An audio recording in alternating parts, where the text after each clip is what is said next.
కొన్ని హత్యలకు హంతకుడు ఉండడు. ఎందుకంటే ఆ హత్యలు చేసినది మనిషి కాదు. 2019 ఆంధ్రప్రదేశ్‌లోని ఒక చిన్న పట్టణం. రాత్రి 2:17 పోలీస్ స్టేషన్‌లో ఫోన్ మోగింది.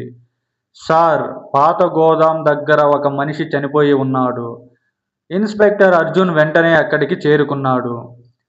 శవం నేలపై పడింది. ముఖంలో భయం. కళ్ళు పూర్తిగా తెరిచి ఉన్నాయి. కానీ శరీరంపై ఒక్క గాయం గూడా లేదు. చుట్టూ ఎక్కడా రక్తం లేదు. కేవలం గోడ మీద ఒక రక్తపు చేతి వేలి ముద్ర మాత్రమే ఉంది. ఫోరెన్సిక్ రిపోర్ట్ చూసి అందరూ షాకయ్యారు. ఆ వ్యక్తి భయంతో గుండె ఆగిపోయి చనిపోయాడు. కానీ అతను చూసింది ఏమిటి? 3 రోజుల తరువాత అదే పట్టణంలో మరో హత్య. మళ్ళీ అదే పరిస్థితి. శరీరంపై గాయం లేదు. గోడ మీద అదే రక్తపు వేలిముద్ర. మీడియా ఈ కేసును ది బ్లడీ ఫింగర్ కేస్ అని పిలవడం మొదలుపెట్టింది. అర్జున్ ప్రతి బాధితుడి గతాన్ని పరిశీలించాడు. విచిత్రంగా ముగ్గురు ఒకరికొకరు తెలియని వాళ్ళే. కానీ ఒక కామన్ పాయింట్ దొరికింది. ముగ్గురు 15 సంవత్సరాల క్రితం జరిగిన ఒక హత్య కేసులో సాక్షులు. ఆ కేసు ఫైల్ తెరిచాడు. 2004. 10 ఏళ్ల చిన్నారి దీప్తి. ఆమె అదృశ్యమైంది. 3 రోజుల తర్వాత ఆమె శవం ఒక పాత బావిలో దొరికింది. కేసు అప్లోడ్ అయింది. సాక్ష్యాలు లేవు. ఆ కేసు ఎలా అప్డేట్ అయిందంటే అప్డేట్ క్లోజ్ అయింది. బట్ ఏంటంటే అక్కడ సాక్ష్యాలు లేవు. హంతకుడు దొరకలేదు. అర్జున్‌కు అనుమానం వచ్చింది. ఆ పాత బావి దగ్గరకు వెళ్ళాడు. అక్కడ పగిలిపోయిన ఒక చిన్న బొమ్మ కనిపించింది. దాని మీద రక్తంతో ఇలా రాసి ఉంది.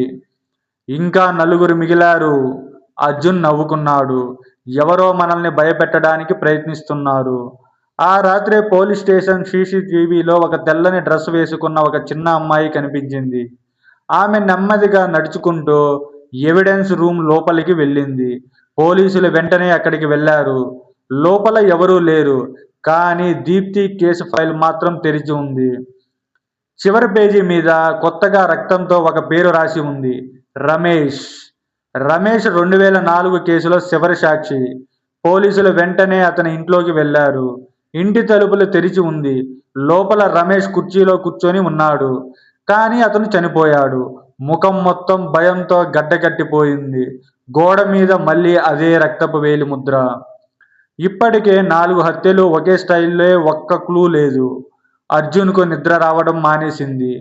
ఒక రాత్రి దీప్తి ఫైల్ చూస్తూ ఉండగా ఫోటోలో ఉన్న చిన్నారి నెమ్మదిగా తల తిప్పింది. అర్జున్ గుండె ఒక్కసారిగా ఆగినంత పని అయింది. మళ్ళీ చూసేసరికి ఫోటో మామూలుగానే ఉంది. ఆ రాత్రి అర్జున్‌కు ఒక ఫోన్ కాల్ వచ్చింది. అవతల నుంచి చిన్న పాప స్వరం.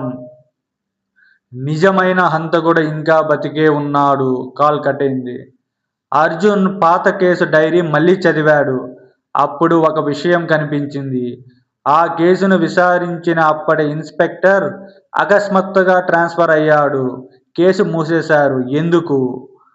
ఆ రిటైర్డ్ ఇన్స్‌పెక్టర్‌ను కలిశాడు. మొదట మాట్లాడలేదు. చివరికి ఏడుస్తూ నిజం చెప్పాడు. దీప్తిని చంపింది ఒక సీరియల్ కిల్లర్ కాదు. ఆమెను ఊరిలోని 7గురు కలిసి చంపారు. డబ్బు, రాజకీయాల కోసం కేసును మూసేశాం. అర్జున్ షాకయ్యాడు. అయితే ఇప్పటి వరకు చనిపోయిన నలుగురు ఆ 7గురిలో భాగమే. ఇంకా 3 మిగిలారు. ఆ ముగ్గురికి పోలీసులు ప్రొటెక్షన్ ఇచ్చారు. పూర్తి సెక్యూరిటీ, 24 గంటల సీసీటీవీ. ఎవరూ లోపలికి వెళ్ళే అవకాశం లేదు. అయినా మరుసటి ఉదయం 3 చనిపోయి ఉన్నారు. తలుపులు లాక్. కిటికీలు మూసి ఉన్నాయి. బయట ఎవరి అడుగుల జాడ లేదు. కానీ గోడ మీద ఈసారి ఒక వాక్యం.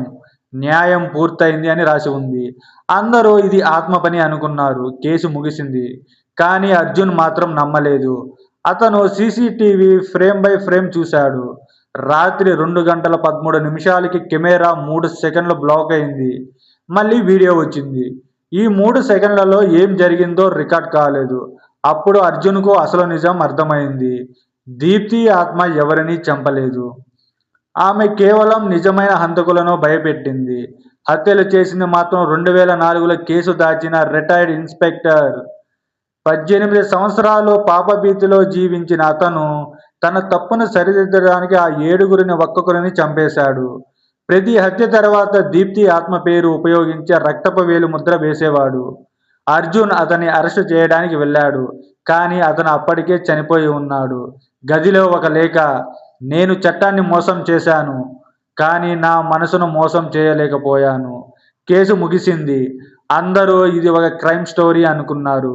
కానీ చివరి రోజు ఎవిడెన్స్ రూమ్‌లో ఉన్న దీప్తి ఫోటోను తీస్తుండగా, ఆ ఫోటో వెనక ఒక చిన్న రక్తపు వేలిముద్ర కనిపించింది. ఆ వేలిముద్ర ఏ మనిషిది కాదు. అది 10 సంవత్సరాల చిన్నారి వేలిముద్ర. ఫోరెన్సిక్ కూడా దానికి సమాధానం చెప్పలేకపోయింది. అంటే ఇక్కడ హత్యలు చేసింది మనిషే కావచ్చు. కానీ చివరకు నిజాన్ని బయటకు తీసుకొచ్చింది దీప్తి ఆత్మే.